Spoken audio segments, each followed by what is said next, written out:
read that you were born in Ilmo, Missouri, just across from the Thebes River Bridge in a boxcar. Yeah. Tell me about your beginnings. They were pretty humble. Your family was kind of poor. Yeah, in fact, I just found out recently that Elmo is exactly 100 miles from Mount Vernon.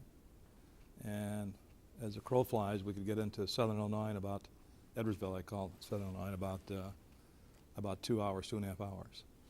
But my grandfather came up from Oklahoma and worked on the railroad.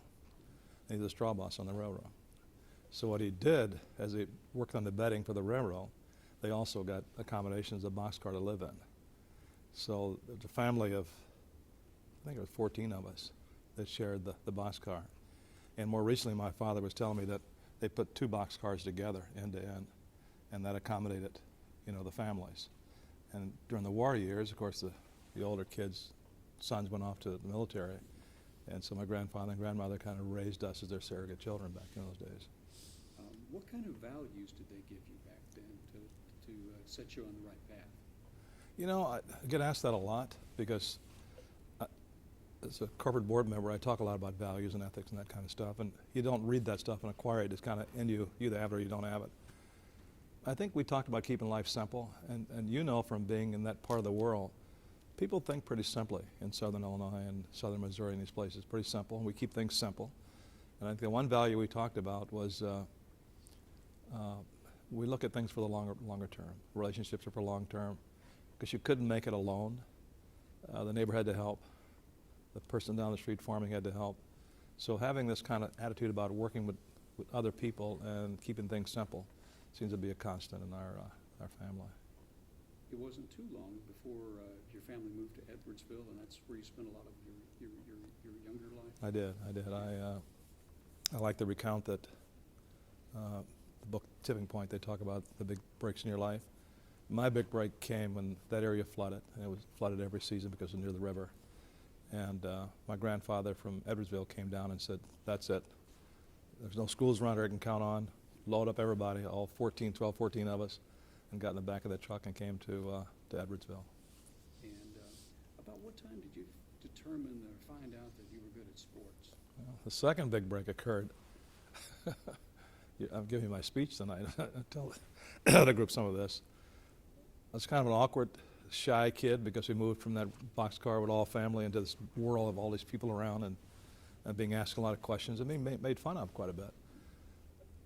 I went to see the Globetrotters play at 9 or 10 at Sportsman Park down in St. Louis. And I saw these guys out there playing. That's how people loved them, and the adulation around them. And I couldn't figure out how they were doing what they were doing. So I came back and I took a tennis ball and I started trying to dunk a ball. And I was only 10 years old, of course. Couldn't do it, but I got fascinated with putting a ball through a rim. And once I found basketball, and I found that basketball, my life changed. The way people thought about me, that my aspirations changed, and my whole outlook on what was possible in life changed around the game of basketball at age 10. You made a lifelong friend there with Governor Baum? Met Governor, I went into school the next year. I was 5 years old, or 4.5 years old. I met Governor then. And for some reason or another, Governor and his family became my second family.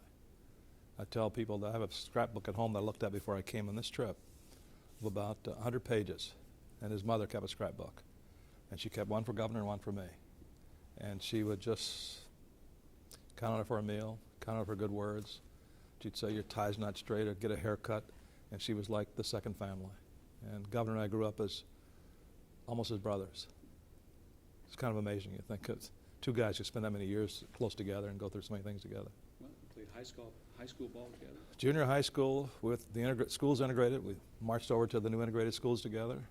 Played junior high school together. Played high school together. Made the decision to come to the University of Illinois. We played together. We went to New York and played with the New York Duck Tapers together. I had aspirations of being with the Knicks, and we were kind of waiting there to get called. He joined the Harlem Globetrotters, and Abe called me later and said, look, I got this opportunity. We play the Globetrotters together. And when I bought the Globetrotters, he came down as my operations guy that took care of all the alumni and all the stuff that around that, and we've been just friends ever since. I want to go back just a little bit to U of I. You were the 2 first African-American starters. Do I have that right? That's right. And what year was that? In 57, I guess, yeah. What was that like for you guys to come from, Edwardsville, Illinois, where it was an integrated school system, to making this huge step at a major university? Well, I get asked that question a lot too. We played for a gentleman named Joe Luco, who was legendary and was blind to color and blind to anything except achievement and hard work. And if you worked hard and you achieved things, Luco wanted you around it. So what happened was Governor and I had become so known around the state of Illinois and around the country for playing basketball. People would come in from all over the United States to play against us. And at Lincoln School outdoor court and in East St. Louis and places, we played against some of the best players in the United States that come to play us. So at the time we got to the University of Illinois, this statement about being the best you could be, Luco said, to hell with that. I want you to be better than anybody else you go against. And that means you may have to be better than you think you can be. But so that was just a next step for us to take, and just to play hard and conquer the world. You were All-American there? All-American, all Big Ten. And we started our first year. I think our first game we played, and Jack, this is interesting. The first game we played at University of Illinois, our sophomore year, there were nearly 2,000 people that made the trip up from Edwardsville to Champaign to see the game. We played against Butler University. There were 3 Edwardsville high school teammates on that team started. Don Ohl, Governor Vaughn, and myself. We beat Butler by about 26 points or so. It was a crazy night of party and people having a good time. I scored 26 points in that first game, and I'll never forget, everyone declared us world champions. But that was quite a night and quite a celebration for the city of Edwardsville. Wow, yeah, no doubt about that. This is still the 50s, though. You're in the Midwest, and you're playing in other places like Kentucky. Yeah. And I read that you did not have a very good experience one time in Kentucky. No, I often said that the fact that Adolph Rutt could be canonized as the greatest man in sports troubles me today, because he made the declaration that no black would play in his facility, and no Negroes should be playing at this level. And he and a couple other coaches at that time said the reason we weren't playing is because we weren't smart enough and couldn't understand the plays and all that kind of stuff. So we signed up to play at Kentucky. We couldn't play in Kentucky. We ended up playing in Louisville instead of Lexington. And we played at the field house or the arena, whatever the deal is. And that experience there was strange, because Governor and I would walk the streets and we couldn't eat in some of the restaurants. Our teammates went with us to a theater and we got turned away at the theater. So Governor and I walked the streets and talked about what we had to talk about. And I will tell you this, it was distasteful. We didn't like it, but it made us stronger. When the game started, we were beating Kentucky, and they were ranked number 1 and 2 in the country. And the crowd at that time was motivated, I believe, by Adolph, and they booed us and jeered us, and we heard the N word over and over again. They put security behind the bench. The first half of that game, I think I scored 18 or 19 points. The second half, I think I played 2 minutes of that second half and was fouled out. When I walked off the floor, that college band struck up Bye Bye Blackbird. And I'm thinking, I was 18 years old probably then. And the impact that would have on a person's psychic at that age, and to be that insensitive for college students to do that and a college coach to do that, makes me say it was really tough to make it through that era playing basketball. But you did it, though. You've always been a person, from what I read of your life story, who understood the principles of faith and hope, and you kept going. Yeah, that's part of that family thing that happened down in Ilmo. You can make it. You can overcome the odds. There's something better beyond this. And this is a temporary situation you're in now. Get around this and it gets better. And the truth is, every time we turn the page, and by the way, I give a lot of credit to making it to governor. I have to say this. At my age now, I look back, and you realize one thing. Friendships mean a lot. And you got a friend who's both ethical, and you got a friend who's smart, and a friend who knows what got your back all the time. There was no doubt the two of us had each other's back. And I could not have gone through all that we went through without the two of us being together. You ended up playing together with Globetrotters. Mm-hmm. Now this was a team that made a deep impression on you when you were much younger. It must have been something to actually be there and be playing there. It was pretty amazing. It was pretty amazing. And the first game I played was in London, and I remember the band playing and the crowd stopping, and we're lined up, and they called my name to step forward, and I was dreaming so much about being there, I didn't hear them. And of course, I took a lot of crap from the players and the teammates at the time to move up, you know. But I remember standing there, looking at the crowd and thinking about, here I am in London at Wembley with the Harlem Globetrotters. And 18,000 people just going like crazy for it. I just blanked out. What was so magical about the Globetrotters in those days? And we'll talk more about them now a little bit later. Yeah. On, but what was so special about being part of that? Well, it's a long story, but people love winners. Kids love winners. Adults love winners. The media loves winners. This team knew how to win. And they knew how to win on the basketball court, and they knew how to win in rural Mississippi and in Chicago Stadium. They could win your heart. They had a way that nobody could turn them away.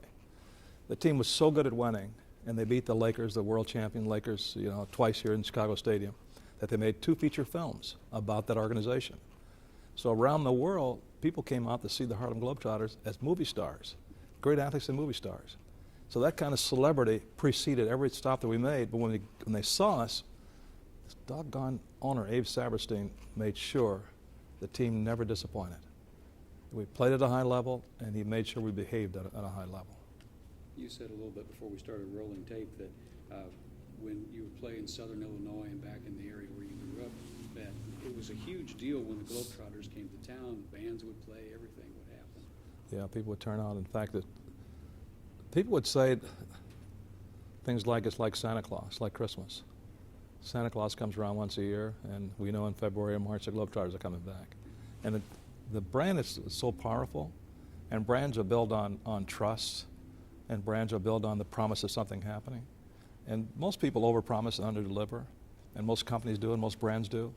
The Globetrotters had this way of making very few promises, but having this high expectation, they always seem to be able to overdeliver, whether it's winning on the court or winning off the court.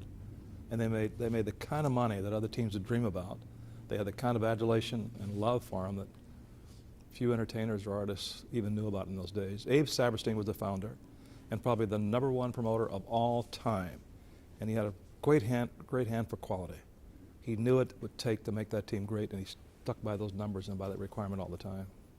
You played through 66, right? Mm-hmm. Then you went back to school. Yeah.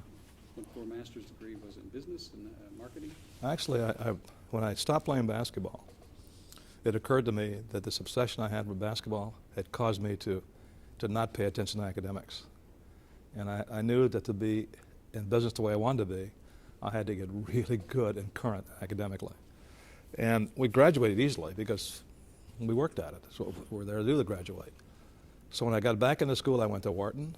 I went to University of South Florida. In fact, I was an adjunct professor there. I taught after a year of being there. And I went to Bradley for a bit. But I went back to school for the purpose of getting current and being able to compete in the corporate world. Now, at the University of Detroit, my plan was to get an MBA and then go to law school. I was working with General Motors at the time, and I got promoted, or actually recruited out of General Motors to Honeywell. And I made the decision to leave school and start on the corporate staff of Honeywell. A lot of things were happening right about that time, and you were starting to see the first African Americans move into the corporate world. A good friend of mine was just hired in about 66 as the first black airline pilot at United in Norwood. Describe what it was like to be there when the doors were first starting to open. You were recruited. It was. You clearly didn't see many of your own kind there, and some people really objected to it. And there's an executive order 11246, executive order passed. It said if you were a government contractor, you had to have a certain demonstrate compliance with hiring and not be discriminating. So the corporations really wanted to demonstrate this. My overall belief is this: most people in this world and in this country are really good people and care and want to do the right thing. So in that environment that had been racist as an institution, inside that institution were a lot of really fine people that gave you a helping hand, that cared about what happened to you, that knew the obstacles you had to overcome. And for some reason or another, I found all those great hands extended out to help. And I tell kids this all the time: if you look hard enough, there's a helping hand reaching out for you. It's like that burning bush in the Bible. It's happening. You got to reach for that hand, and it's there to help you. And in Honeywell and General Motors, I found those helping hands.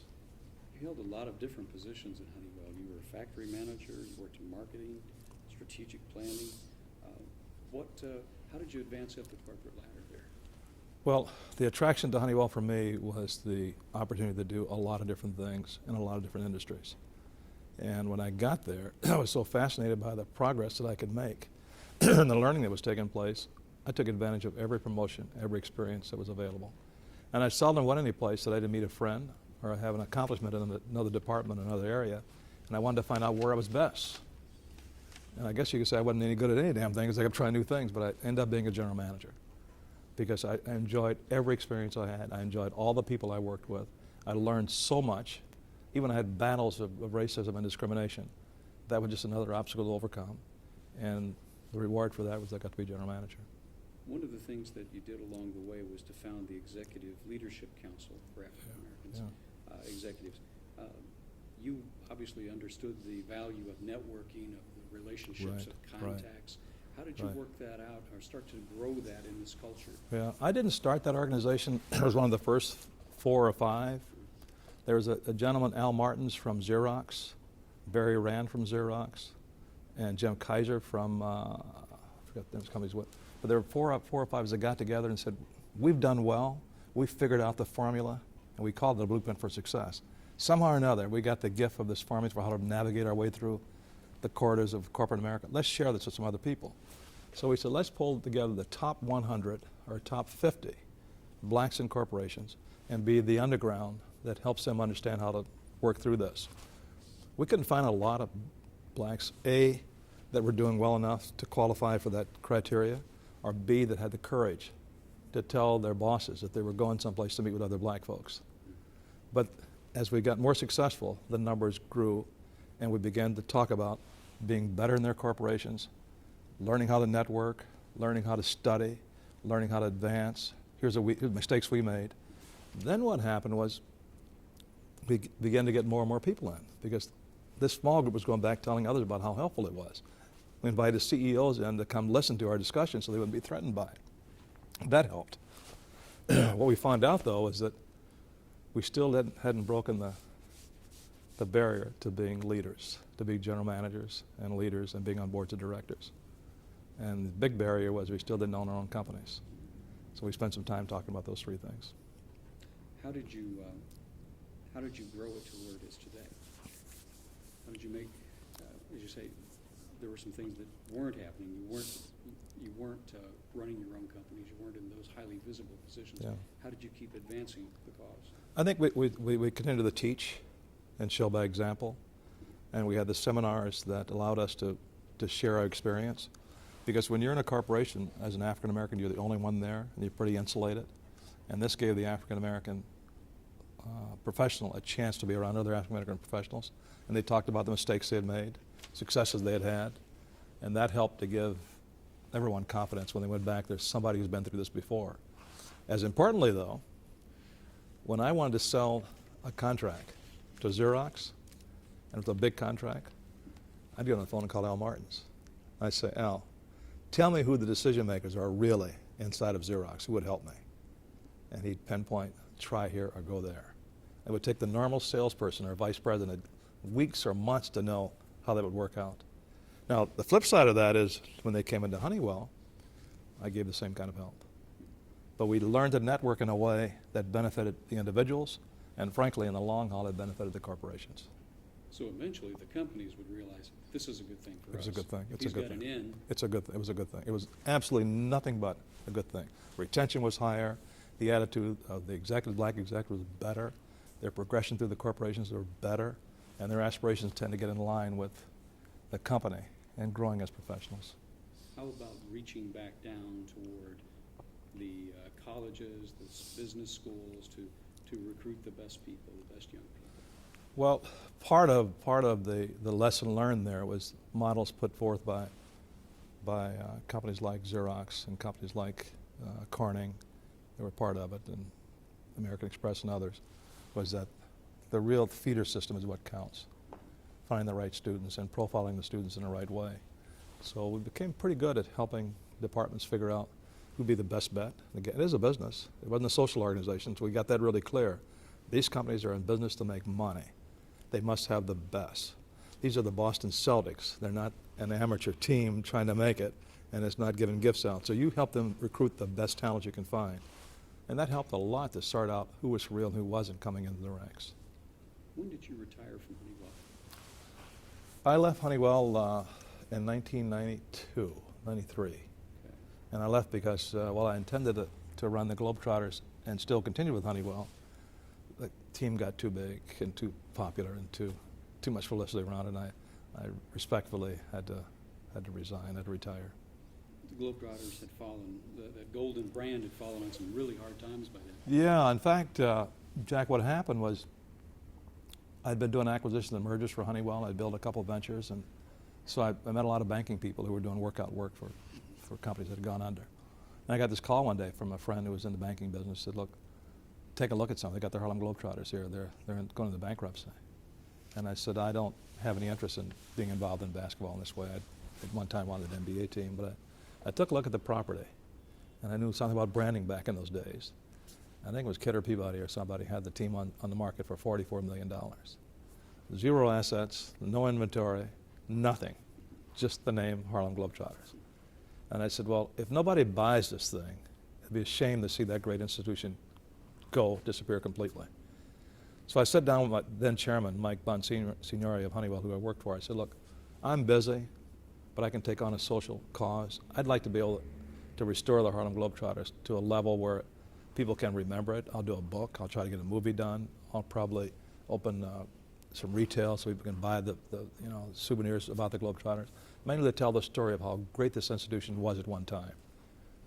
And he said, that sounds like not a bad problem. How much time do you need? I said, probably no time at all, Mike. I'm busy with other projects. Well, every day I turned another page. More opportunities and more good things seemed to be happening with it. And I realized how strong that brand was and how needed it was around the world. And I just slipped into full-time working with it. How did you turn the Globetrotters around? The way you do most companies, it's never any one thing. It's 1,000 different pieces you got to get lined up and do it right and do it hard and do it on schedule the first day. But the thing we focused on was understanding what was our purpose. Why did it matter in 1955 and 1945 and 1965, and for some reason it doesn't matter today? What made it work? So I spent a lot of time going back historically and sorting through the mess. People have different opinions, and I figured out what made it matter. And I said, we're going to build around those three points, and we'll try to restore the confidence that the marketplace once had in us. What are the three legs this is built on? I go to sleep thinking of this all the time, even now that I'm not around it as much. Number one, it was a championship basketball team. There was no team in the world that was better. And these guys wore that honor, that badge with pride because of segregation. The collection of black ball players on that team through the mid-60s were the best basketball players in the world, bar none. And I said, that championship basketball legacy has to be restored. And the confidence that goes into it has to be there. The next thing was that people always felt the Globetrotters were a friendly place to go to visit. And families felt comfortable trusting their kids with the Globetrotters. Whether you're raising money for the boys clubs or the YMCAs or helping a hospital out, the Globetrotters could always be counted on to be there as a team with a heart. And they didn't do it because it was scripted to do it. They taught away in the small towns, the back roads, and the players did because it's part of their life. So those two pieces, and the final one was the Globetrotters played great basketball. They were good to get along with. And the final one is that they just simply knew they had to entertain kids. We never lost that entertainment piece. How do the Globetrotters stand apart now in a culture and society that is so wrapped up with the star athletes, the star teams, and how do you convey that basic goodness, in this kind of, because some of our athletes, they have a lot of problems. They don't think so much of the example they're setting. Yeah. Well, my fundamental belief is that if you lower the bar, someone will descend down to it. The flip side of that, when you raise the bar, it's amazing how many great people and great kids are out there who will rise to that level, and they inspire others to do it. And I think when we lower the bar in sports or entertainment or in business, it doesn't help anybody in society out. And so the first thing we talked about with the Globetrotters is how high can we raise the bar in this first pass, and how many can reach that point and get over the top of it. We were surprised at how accommodating it was to keep raising. We kept raising the bar. Behavior had to be better, attitudes had to be better, performance had to be better, and we kept raising the bar every year. And what are the measures of success that you can show now from taking them from bankruptcy to where they are today? Well, the team is back to being a household name again. The team is respected in buildings and, arenas around the world again. The team is financially stable. It's solid. It's rock solid. I think the players walk around with pride to say they're a former Harlem Globetrotter. Back in the late 80s and early 90s, if you had asked me questions about the Globetrotters, I'd say, look, sir, let's move on to another subject. That's not something I want to talk about. I think myself, along with several others, would be proud to have interviews and talk about that grand old institution and what it means and what it's going to do going forward. Plus, it's making money. Yeah, it's financially successful. Financially solid. We gave, in my time there, I think I averaged $2 million a year, roughly $25, $30 million I gave the charity over the time, and not to mention the contribution of the time, but we made a point. Part of our P&L was designated to giving money back to the communities we were serving. What areas or what organizations, what charities, what activities, you could pick out a zillion of them, but what are the ones that you would target with this kind of a strategic philanthropy thing? If I were doing it today, as I think about the Globetrotters today, I think there are areas in crisis, like in Haiti, and there'll be this rush to put money in the short term, but I think with the Globetrotters, they're able to be there face-to-face and sustain contributions and inspiration. We spent a lot of time in South Africa. When the flooding happened in New Orleans, we spent a lot of time raising money for that, encouraging other people to do things for it. I think always the standard bearer, education and health. My attitude is that the underpinning of our society is education, and the underpinning of education is health. And you got to do those things before a kid is 8, 9 years old. They have bad health habits and aren't starting to get educated by that time. It's a tough struggle. So every contribution that we could make, or I would make, to health and to underpinning education, I would pour money and time into. You also spent some time as chairman of the National Basketball Hall of Fame. Tell me about your activities there. Well, that's when they say hit my home run in life. Financially, I made a decision that with my wife and family that we would share our good fortune with those things that worked for us. And basketball is one of the things that really worked. So I figured through the Hall of Fame. Just go ahead and take a drink and we'll start that over if that's fine. Sorry to break like this. It's all right, no problem. Not a problem at all. Okay. I'll go back to the beginning of that. Yeah. We'll ask the question again. So, what led you to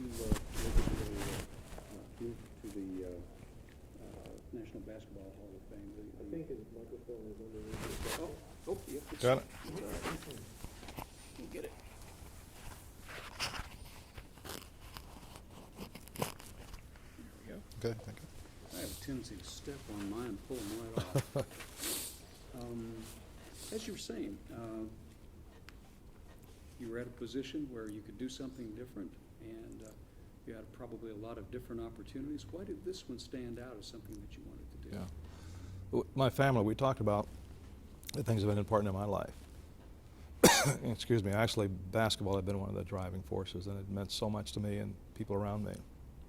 And I looked at the Hall of Fame as being not just a museum, but an aspirational institution.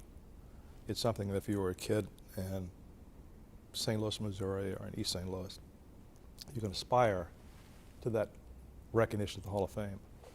So I thought as an aspirational organization or institution, that'd be worth investing in and keeping it viable and convincing those who made it to the Hall of Fame to look back into the communities. And so at first I donated a side amount of my time and then some money, and then I was fortunate enough to be selected to be chairman of the organization. there's an award there now that bears your name. Tell me about the criteria. Who gets selected for that? It's not just about being successful, it's about what you do. Yeah, Give back. your contributions, how you give back. And it's a balance of being a great athlete and also being a great citizen. And I have to tell you, the board of directors, my deciding committee, I can't give you all the names because some don't want their name mentioned because it's supposed to be a hidden committee, but there are 2 or 3 members of that committee that are unbelievable. And I'll tell you one name that will shock you, that I'm shocked at how brilliant this man is and how hard he works at it, Bill Cosby. He's on that screening committee. And I say this because I have to give Bill credit for first of all being on the committee and being there active every time he's there. And when he gets on the calls or in the meetings, he's got this way of looking at life. He says, Mannie, committee, I got all CEOs and Hall of Famers and the highest end of society working on that committee, and they all do it voluntarily. But Bill holds court for a minute. He says, Mannie, there are people on the top that are being paid to be good people. There are people toiling away on the streets that do it because it's the right thing to do. There are people who are famous because we made them famous in the media. There are people toiling away that nobody knows about. This award should recognize both ends. And I mean, it just turned us upside down how we thought about recognizing people who use basketball and sports to do good things for their communities. And so we've been just having a ball with it. It's one of the top awards ever given out of the Basketball Hall of Fame now. How long has it been in place? This is probably the 4th year. And our award list looks like who's who in sports. But if you take that award to Philadelphia or to New Jersey or to Southern California or Atlanta, it also looks like who's who because their folks have been recipients of awards there. So it's a national kind of thing. It's a national recognition, yeah. And we'll go international with it too at some point. Wow. What are you up to these days? Well, my big hope is that I can put a math and science academy in Edwardsville, my hometown. I tried to donate a lot of money back to education back in that area. But I'd like to have one place. Here's my story. I came through Edwardsville High School, and I think the first course I took in biology, I didn't do very well. But I had a good teacher. But I didn't do well. It just didn't feel right to me for some reason. So I always had this feeling I wasn't supposed to be good in math and science. I never took another science course. When I got to the University of Illinois, I took these screening tests you take. I had an extremely high aptitude in science, which I said, how can that be? I never took the course, never thought about it very much. So my view is there are students coming along, they get pushed back in math or pushed back in science because maybe something didn't happen right, but they have this aptitude to do it right. I want to find the kids. I ended up being a National Science Fund, by the way. The federal government gave me a National Science Fellowship Scholarship because of the test I took in science. I said, I want to find these kids that can be inspired by science and math, that have the kind of talent you have in basketball or something people find out about because they work at it. And I want to give them an opportunity to go to the gym floor one day and play basketball and get the skills honed, but go in the classroom the next day and find out how good they are at math and science. So my vision is to have a math and science academy that's built around finding the underachievers. Black, white, whatever, male, female. They can come in and we can make a determination where their aptitude is in those 2 areas and nourish it and coach it and build it. Because it was math and science, actually science, that convinced me that I could be an achiever in business and achiever in life. This be kind of a residential setting? My vision would say that people might come in from all over the country to be in resident there. But the starting would be in Edwardsville for students in that area that could be driven in day to day. And I think the mayor's behind it. I'm sure that the superintendent of schools there at Hightower is supporting part of it. Lewis and Clark College is behind it. I haven't talked to folks at SIU yet. But once we get the building in place and they see the dream start to unfold, I think it'll be a great place to have the nurturing of academic success. Well, Ed Hightower might have something to say with SIU. Yeah. Ed Hightower is one of the greatest. Yeah. I don't know how many people hear this show, but what an asset we have in Ed Hightower. Probably you rank all the superintendents of schools around the United States, and I've been in most school districts in this country. He's in the top 1%. And there's no question why that region is flourishing. People are happy there. Population is growing. Housing market looks good. Racial conditions are solid. People feel good about being a part of it. the academic institutions are solid. When the kids are happy and the academics are good, the right things seem to happen. Kind of come to the close of my questions. As you look back on a very long and successful life, what are the things that give you the most satisfaction personally? Well, I just told a fellow down in the meeting we just had that two things I'm proudest of. One, my roots. That trek from Ilmo to Edwardsville, it's like a dream. Ilmo to Edwardsville, that boxcar to that town of Edwardsville, and be embraced by those people, and have a chance to get through a great school, have a chance to play sports, meet a guy like Joe Luco, have a relationship with people like the mayor of that town. Amazing. Secondly would be, obviously, going to the University of Illinois, because it opened up the whole state. And the third is to have a family like I have. I have two daughters that are unbelievable. My dad is unbelievable. My extended family around, it's just unbelievable. And great wife, 35 years. Three things I'm proudest of. Many blessings. Thank you. Many blessings. Thank you. One final question. What was your reaction to being nominated as a laureate of the Lincoln Academy? I used to tell the players something, that when you're walking along the ground at sea level and there's a fence 6 foot tall, you can't see over that fence. You have to get to 10,000 feet or 5,000 feet or at least 2 stories to know what's on the other side of it. It just convinced me how little I know about the possibilities in life. Because being selected is not something I ever dreamed that the path I was on, I'd have an opportunity to be selected as a laureate. And then upon being selected, I look at it and say, this is way outside of my comfort zone or what I could see or I thought was possible. And so it's an honor. My family's honored, my daughters are here, they're honored. And it just feels good to think that somebody I'm not a celebrity, has appreciated the work and the time and the achievements of a career. Very good. Thank you, sir. Well, thank you. Appreciate it. Thank you. Nicely done. Thanks, Jack. Sorry about this.